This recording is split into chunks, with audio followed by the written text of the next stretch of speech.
Oh, yeah. All right. It's another edition of the Unreasonable Odds podcast. That got you going there, didn't you? Looking ahead to week 4 here. What kind of start is that? Making grunting noises. I was excited. It's week 4. You know, the public did pretty well last week. People are feeling good. After a 2-week slaughter, I think we got to, have some energy here because the past couple of weeks, it's felt like a funeral starting this podcast. Don't you agree? Welcome back. Well, hey, welcome back. The public is back, baby, unless you bet the Chiefs, and you probably aren't back. But that being said, as always, as we do here in the early week, we do have 2 pods this week. I know last week we only had 1. We will have 2 pods this week here, so we're going to get to Odds Are with Johnny Avello in just a moment. Then after that, Julian and I will take a quick glance at the week 4 board, dive a little bit into the Thursday night football game as well, which should be an interesting one here with the injury concerns that the Dolphins are dealing with right now. The only 3-0 team in the league right now, but the way it's looking, potentially they could be handed their first loss by the Bengals, who are much healthier than the Dolphins are right now. So we'll get into that in just a minute. But let's start off here with Odds Are with Johnny Avello and get an inside look to the DraftKings Sportsbook.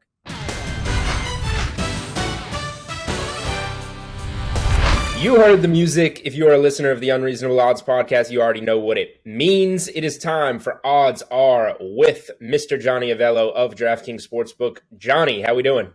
Hey, fellas. Very well, thank you. All right, Johnny, we got 3 weeks in the book. We're on to week 4, but outside of the Chiefs going down in week 3, which, may I remind you, I pointed out on last week's episode, would be that week's Cowboys versus Bengals road upset. Pat myself on the back. No, I didn't have what it takes to bet the Colts, but I called it.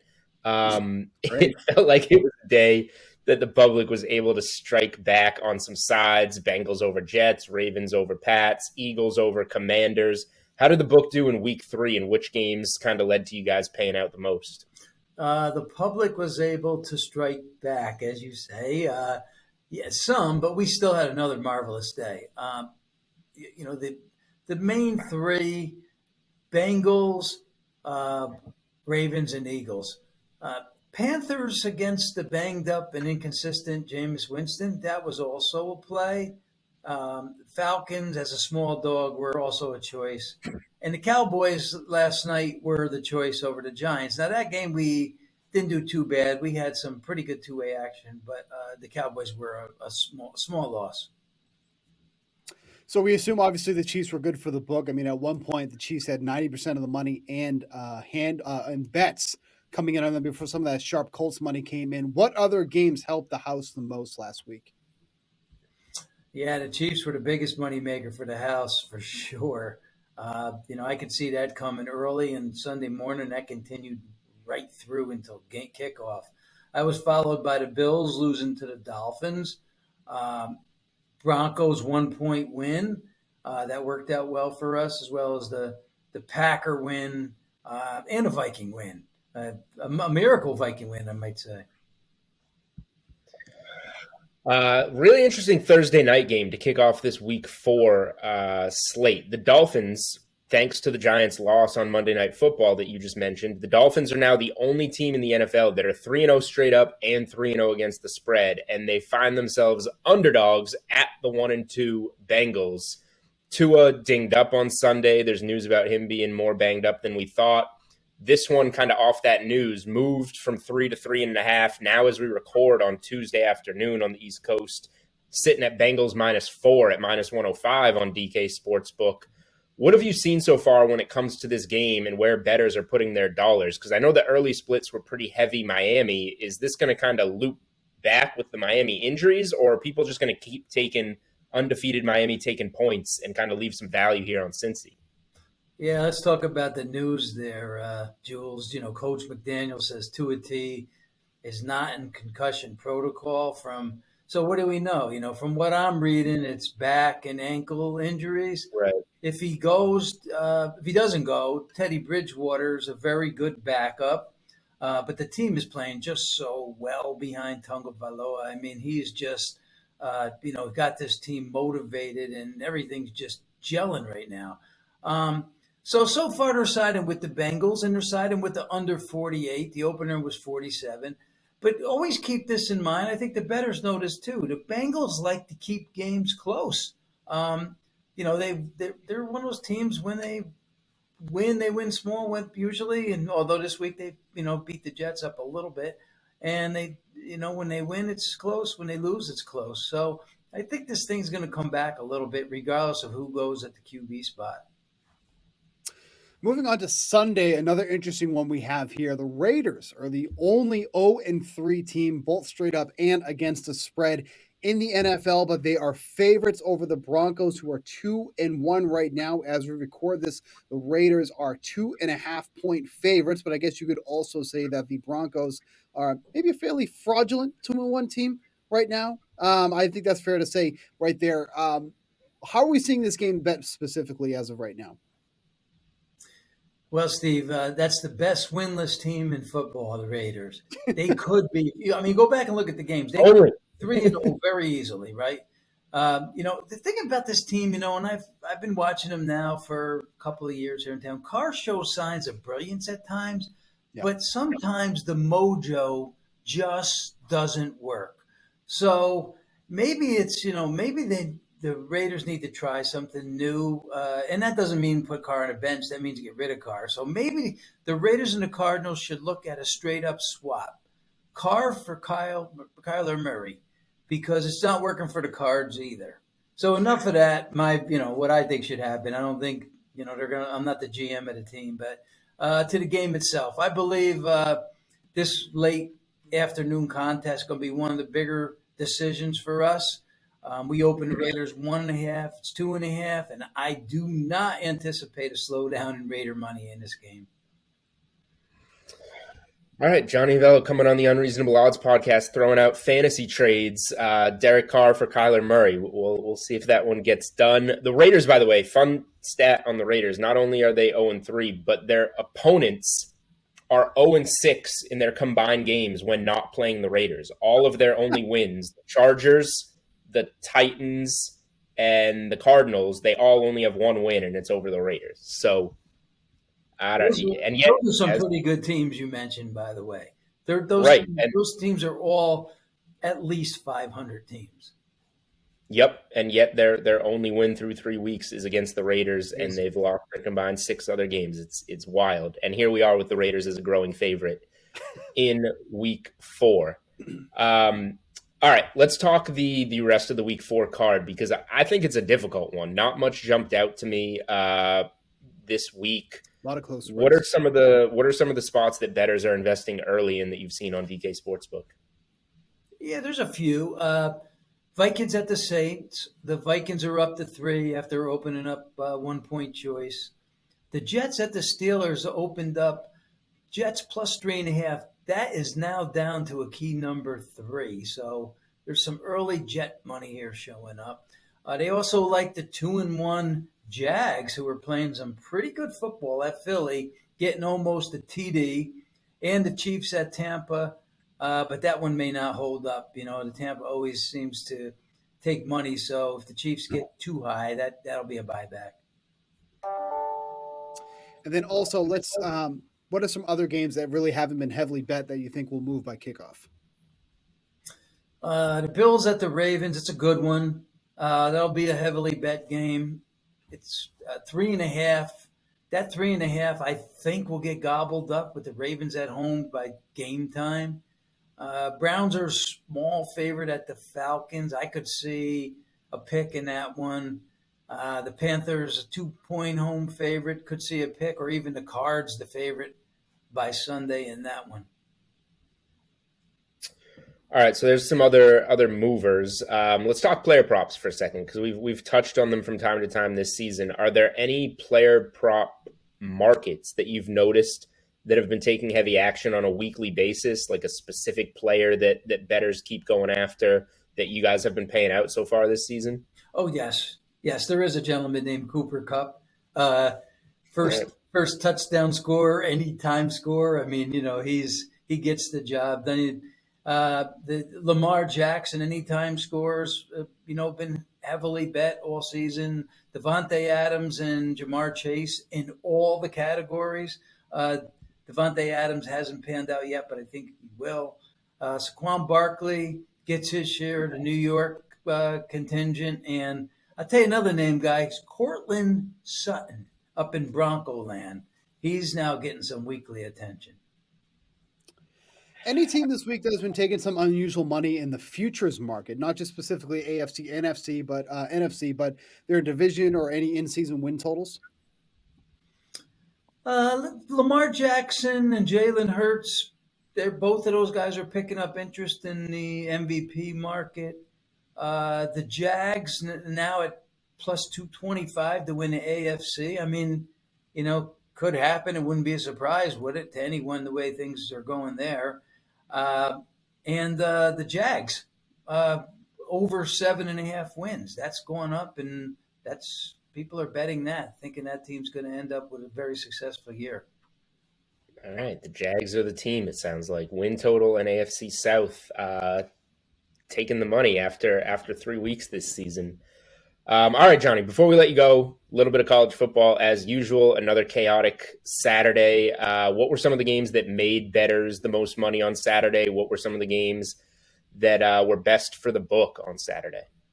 Yeah, you guys probably could figure this one out without me telling you, but for the bettors, Ohio State's blowout of Wisconsin was best, and Notre Dame, and we talked about that last week. You did. I was on the wrong side. I was on UNC, and Notre Dame finally got that offensive line together, ran all over UNC. Yep, and cashed on the money line for the bettors. For the house, the Wolverines not covering at home against the Terrapins. That was a good one for us. And K-State beating Oklahoma. They were the two best for the house.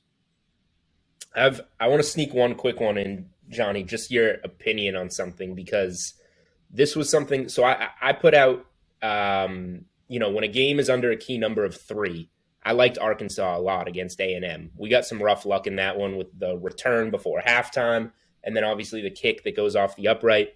That one lands on 2. A&M beats Arkansas by 2. I put it out as a money line play, but it had been sitting at 2.5 all week. So this is just kind of in general, because I know you don't have numbers in front of you, but when a game is like 2.5 points or less in football, how do you notice bettors going after these games in terms of taking the point, when it's on the dog specifically, in terms of taking the points versus going after the money line? Because I know 3 is that key number where, all right, I'll probably take the +3. And once it's under there, I'm like, I'll just go to the money line. And in this case, lands on 2 and it bites you. First of all, Jules, one thing to tell you is that the 3 is a key number in football, but it is not as key in college football as it is in the pros. So right. The bettors, when 3, 2.5, 2, 1.5, if there's any, all those pluses, if they like that one side, the bettors, they're betting the money line in that particular game. So the points don't come into the bettor's mind. Overall, at least on our network, they like to bet the money line. If they see any kind of plus at all, they think the team can win the game straight up.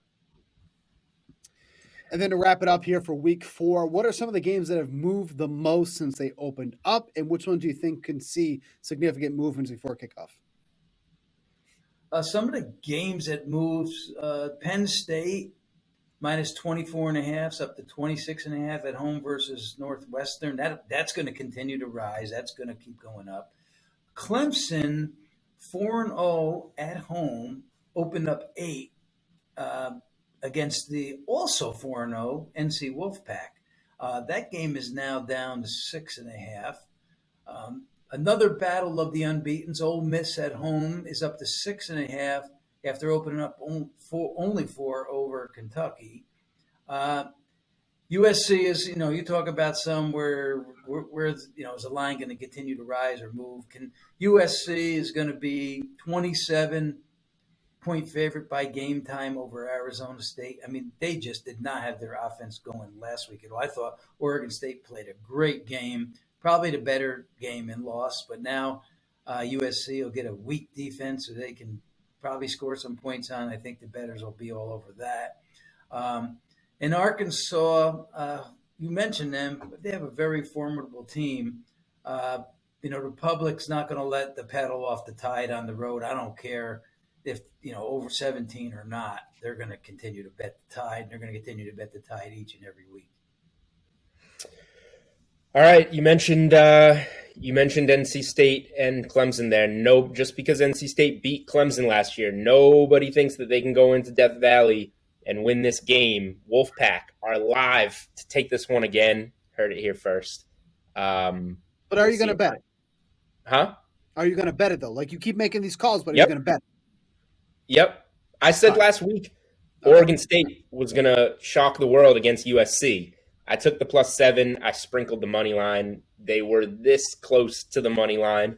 So we'll just do it this week with the Wolfpack. Wolfpack's going to win this game. All right. For Odds Are, for Johnny Avello, for Steve Buchanan, that's another Odds Are with Johnny Avello. Johnny, thank you as always for joining us, and we will talk next week. You're welcome, guys. Have a fine one. All right, thanks as always to Johnny Avello joining us here on the Unreasonable Odds podcast. Now it's back to Julian and myself. We're going to take a look at this week 4 board, but really going to focus on this really good Thursday night game. And that's not something I say often because that's usually not the case, it feels like. And I'm hoping that these primetime games that we've seen so far, we get a good one here on Thursday. I mean, to be fair, the second half of the Cowboys-Giants last night was good. The first half was just absolutely dreadful, but that's in the past. We're not going to focus on that here. We're going to focus we got a good Chiefs Chargers Thursday night football game, and this one kind of feels like it could be like that. Yeah, if we get healthy teams, right? And that's kind of where the big news is here for Dolphins at Bengals. We all saw what happened to Tua in that game last week, where it looked like truly when he was running off the field. I don't know if you saw the replay, Julian. When he was running off the field, like he looked like he was anywhere but on the football field, and I was like, "Oh, he's done. Like he's absolutely done for." And then he comes out for the second half, and I was like shocked, and he looked good. Like everything was good, and the Dolphins kind of came out after that game, said he's dealing with a back injury and an ankle injury.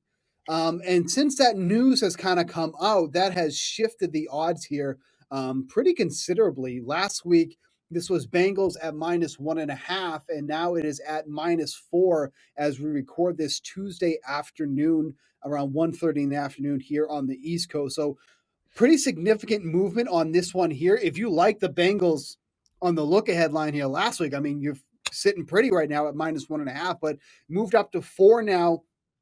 And it's at a number now where I'm starting to maybe think about backing the Dolphins in this one. But there's also some legitimate concerns because if Tua is not fully healthy, this offense has been great, but the offense has been great through the air. It's not like their ground game has been anything special. And if they have to rely upon that ground game more, then that would definitely be a negative going against this Bengals team. And the Bengals pass rush has also been one of the best in the league so far this season. They're ranked within the top 5. Pro Football Focus has them ranked number 4 overall in the league thus far. So not only getting pressure on Tua, which has been difficult so far. He's only been under pressure on 25% of his dropbacks, but getting pressure on him with potentially a bum ankle and a back injury, how much is that really going to affect this offense? So Julian, what do you think about how this line is right now at -4? Are you siding with the Dolphins or are you still kind of on the Bengals here? I would have loved to get some of that Cincy look ahead, like a -125, -130 look ahead money line on the Bengals. And real quick, perfect time to promote. If you do like this game, just bet. I think this number is going to come down a little bit. Like Johnny kind of said, people are going to put their money. I think Tua is going to play.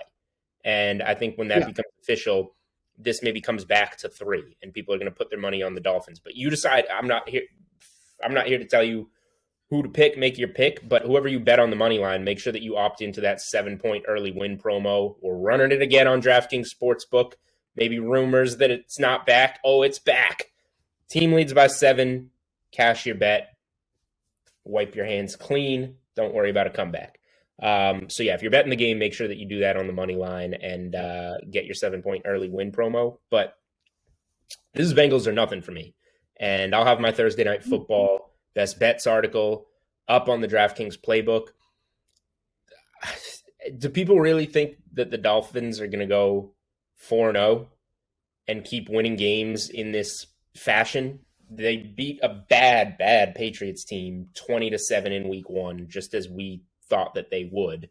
and back to Miami. Then they come back and have a historic fourth quarter for the ages against a Ravens secondary that was down multiple bodies and win that game on the road, ride that momentum into somehow beating the Bills 21-19. They got more than doubled up in yards. Go through that box score. Like, that I feel like you're not giving them enough credit, though. Like, I get Miami's good. They've been in.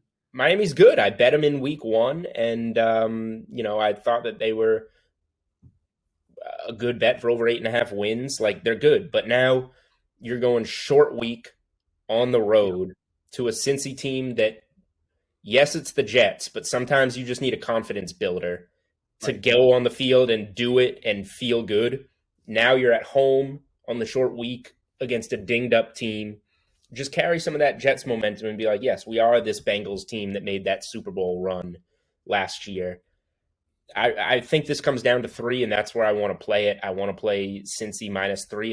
If it happens to be 3.5 at kickoff, I'll still take it. I think Cincy's the right side in this game in what is a bad spot for Miami and a spot that the Bengals have to kind of keep some momentum going. And I think it's kind of funny too, because we all obviously remember how bad Joe Burrow looked in that first week against the Steelers when they were just getting a ton of pressure on him. Obviously had a massive amount of Watt getting after him in week 1, Parsons getting after him in week 2. Yeah. Jets don't have a pass rush. It's non-existent, and then they look better. Right. And then goes on to face the Jets, completes 64% of his pass attempts, 275 yards, 3 passing touchdowns in that game. He was phenomenal in that game last week. Average distance of target of just over 9 yards. That was the highest that he's done all season long thus far. So this is a much better spot, and that Dolphins secondary is pretty banged up, obviously with Xavier Howard and all that coming in banged up, going up against, Joe Burrow, T. Higgins. T. Higgins has been great too, by the way. I don't think it's been stated enough.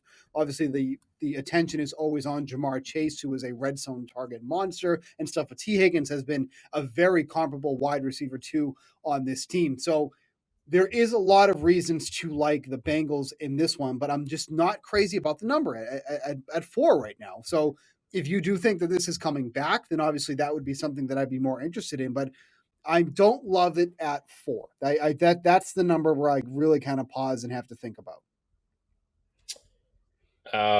That's fair. And injuries pushed it to where it is. I think it will come back, and it's Bengals or pass for me, and I'll definitely be writing up the Bengals in my article. Hoping for 3 and firing at 3.5 if we get it back. A little early for this, and I don't have any answers, but anything player prop wise Thursday night football that jumps out to you? Nothing yet. The Miami side isn't even posted, I should say, as we record. I was just going to say, we don't even have too much out there right now. So that probably have to be something we'll post on Twitter if we do get into that. So at Julian Edlow, at Buchanan24. If we see anything that pops out, we will certainly post it on there. I did want to ask you about the total, though. Despite the injuries, the total really hasn't moved too much. It's at 47 right now. Any lean on that? It's probably a pass for me. But just didn't know if you had any answers on that. If both teams were healthy, I would definitely probably be leaning towards the over on this one. But I probably would be more interested in taking the Bengals team total in this one rather than the total in the game. I think that's where I think I'll be leaning in this one. But didn't know if you have any thoughts on that one. Under or pass, and probably a pass. I want to side with the Bengals before I play the total, I think. But primetime unders have been a thing, 8-2, and both of these teams have played to the under in the early going this season. Yeah. So this would be an under or pass, especially in primetime games at this point. Go ahead. I was just going to bring up how bad these primetime unders have been, or how good, I should say, how these primetime unders have been so far. Yep, 8-2.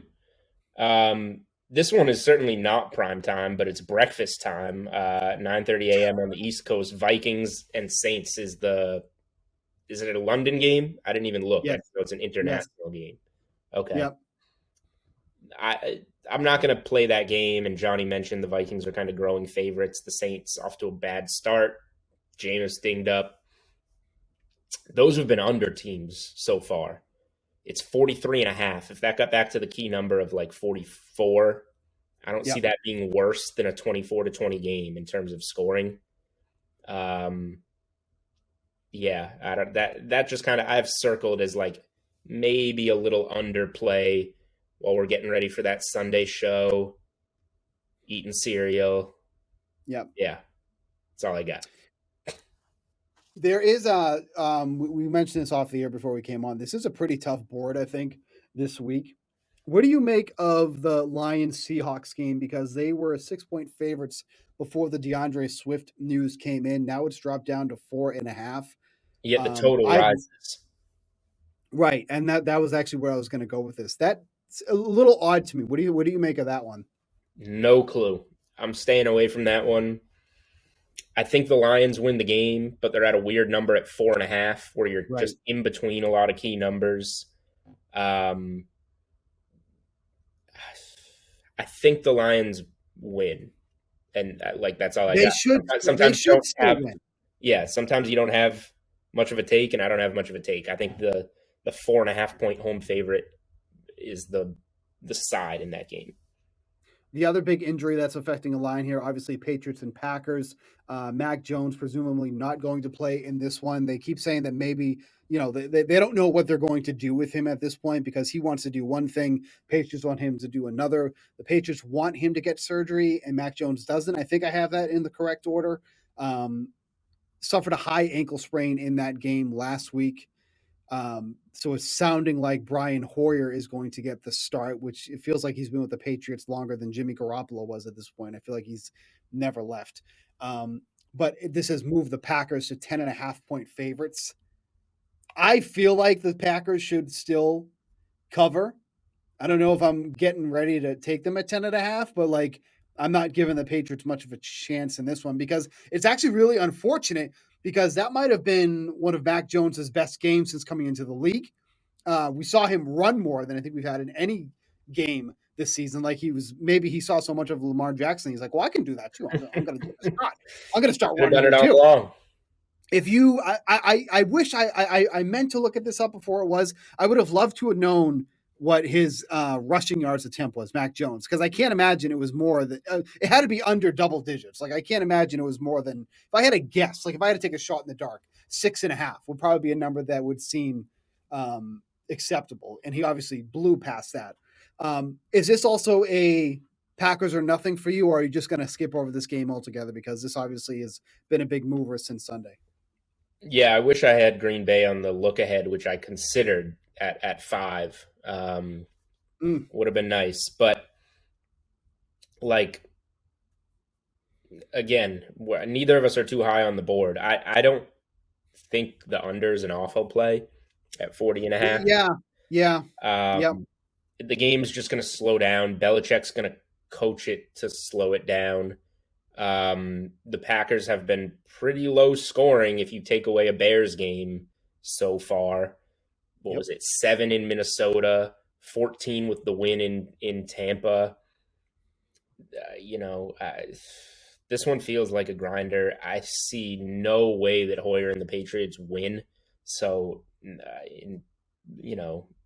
without trying to sound like a complete bozo, the Packers are a safe money line parlay piece at -500. If you're stringing 3 games together and you need to get it down to even money or something, go for it. But yeah, I got nothing. I could see it being like I could see this being a 20-10 game that the Patriots cover the 10.5. Like that wouldn't shock me either. So yeah, I don't really know what to do with that one. I think I'm in on the under on that game. I think that's a fair play. I think that's one that I'm going to be kind of circling ahead of Sunday to take the under in that game. I think that's a pretty good play. I do like that one in that game. Okay. I want to bring up one more and then I'll let you kind of go wherever you want here. But one game that's kind of flipped the script from where it was a week ago is Panthers and Cardinals. Mm-hmm. Panthers were 3-point underdogs last week and now are 2.5-point favorites against the Cardinals. In your wildest dreams, looking at these look-ahead lines, did you ever expect the Panthers to be 2.5-point favorites over the Cardinals here in Week 4 at any point?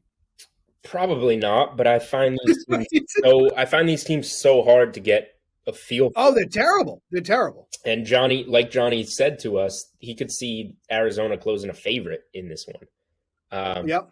I don't know if I agree with him, but he has much more experience in that realm than I do.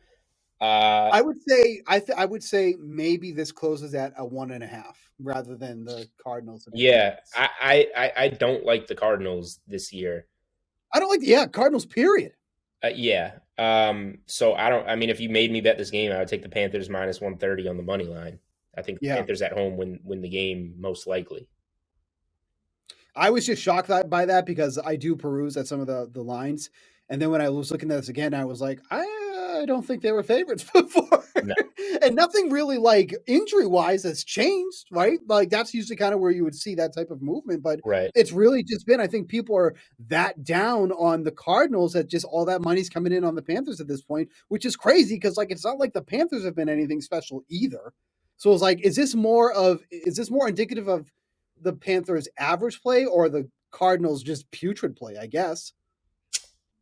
I think it's both. It's always both when you get this much of a move. But yeah, I would side with the Panthers. All right. I have 2 bets for Week 4 that I've put in and 2 spots I want to talk about. So let's talk about the 2 spots, then I'll give you the 2 bets.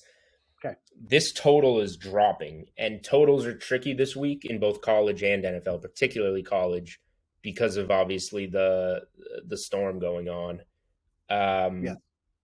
But Baltimore and Buffalo has been coming down. It's at 51.5, minus 105 to the over. Both secondaries are dinged up. It's Lamar Jackson versus Josh Allen.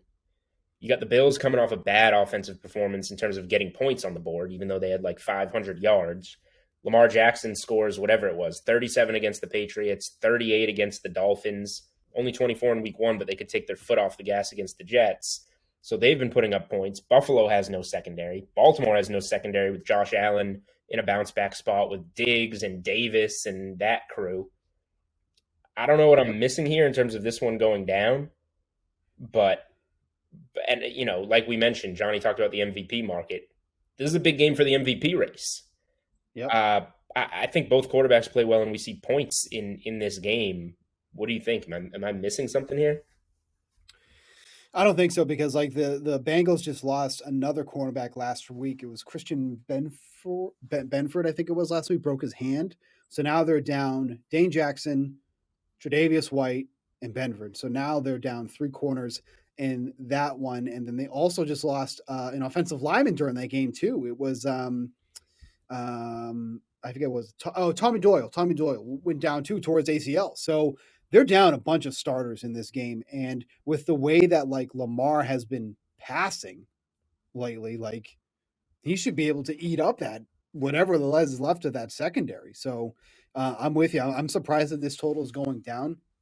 Unless it's just one of those things where, maybe somebody knows something that we don't. Maybe there's an injury that we don't know about and we'll hear about later in the week. What was it last year that something like this was very similar to happening and it was weird and then it was like, oh, there's something coming. It might have been a COVID thing if I'm to be honest. The COVID ones were always impossible to predict. But that like to me that feels like the only explanation if there's something that some people know that we don't yet, and that's why this total is coming down because otherwise you would think it'd be trending in the other direction. Yeah, I mean another point is just unders are 63% so far this season. Sure. So, but is this a game to attack? Like, right? Totals in the 50s are coming down, but yeah, I don't. Yeah. This one this will be like a kickoff play for me. If I put out a play on the total here, wait till Sunday, put it out then.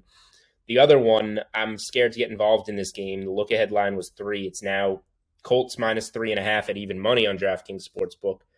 The Colts are my largest position in the futures market to win this division, and this is a huge divisional game for them, sitting at 0-1-1 in the division. But it's their first home game, and it's both teams coming off a win. I think the Titans are awful. If I was not so high on the Colts to win the division, or so heavy, rather, on the Colts to win the division, I would be trying to lay 3 on the Colts in this game. I think the Colts are better, and they're going to turn this season around. I don't believe in the Titans. Thoughts on this one? I am so down on the Titans. Like, I'm down on the Titans. I'm down on the Cardinals. Like, those are two teams that, like, I do not envision myself backing at any point this season, because I'm just so down on both teams.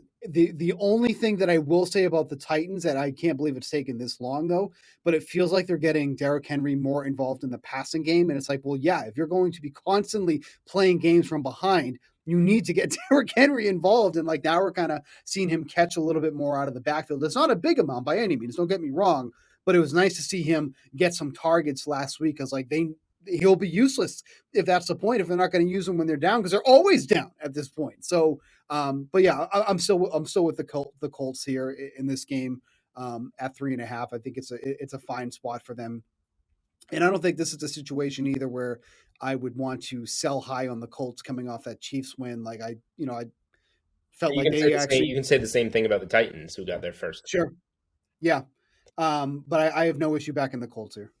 All right, so I got those two spots circled, but most likely my card's going to come down to three-point home favorites this week. One of them, hopefully, the Bengals at 3. We're not there yet. The other two, gross NFC East teams. I put this one out on Sunday. I took the Giants minus 2.5 against the Bears. It went to 3.5 on Tuesday morning. It's now settled at 3. 3 is probably the last I would play it at.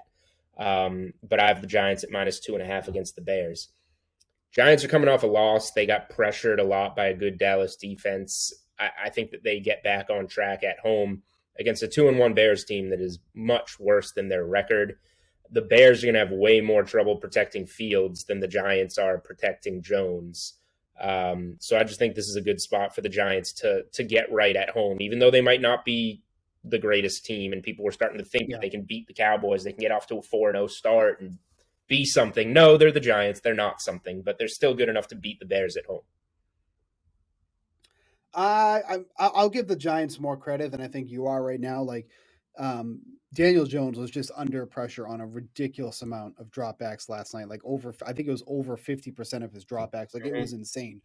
But when he had time to throw, he was dropping them last night. Like, I know there was a couple of drops like Galladay and stuff like that, but like, he had some really solid throws, and I like that Dable's kind of letting him kind of air it out. Like he's definitely going downfield. Like, I liked what I saw from the Giants, even though it was a gross performance. So against one of like the better pass rushing teams in the league with the Cowboys last night, I thought Daniel Jones did a good job on holding his own. And if he gets those matchups where he doesn't have to face a lot of pressure, he's going to be good.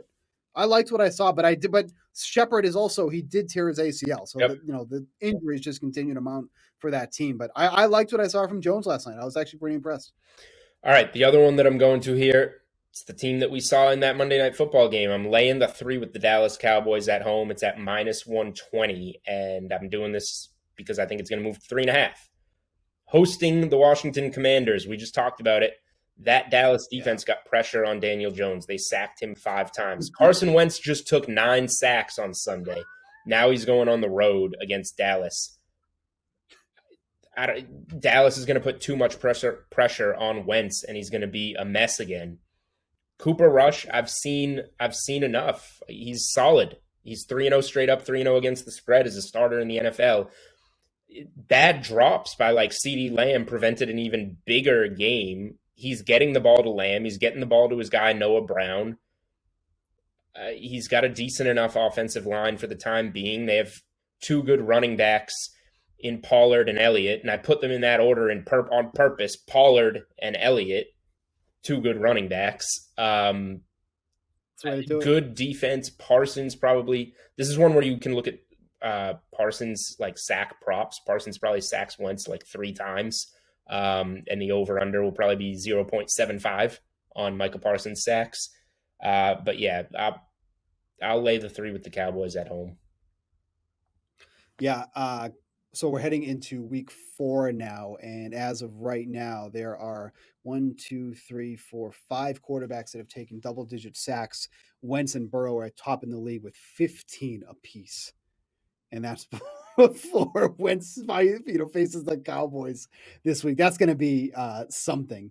There isn't any really defensive props up yet, but the total punts is over under 8.5. I mean, Commanders would do that over by himself. Give me Dallas team sacks or Micah Parsons sacks or whatever. Yep. No, I don't really go on defensive stats too much, but I am absolutely going to be on that this week. I will take that any day against Carson Wentz and his 15 sacks on the season, even before he faces the Cowboys. Okay, we good? We're good. Unless you got to have you actually put out a play for this week on anything, or we're saving that for Thursday. We'll say that for Thursday. I gotta digest this board a little bit more. All right, so that's going to do it for this edition of the Unreasonable Odds podcast. We will be back on Thursday with a guest, maybe a guest. Yes, a guest. Are we gonna? We'll be back with a guest to be determined, but I promise there'll be a third man in the booth on virtually, however you want to call it. For Julian Edlow, I'm Steve Buchanan. We love Samir. We'll see you on Thursday. Odds and lines are subject to change. If you or someone you know has a gambling problem, call 1-800-GAMBLER.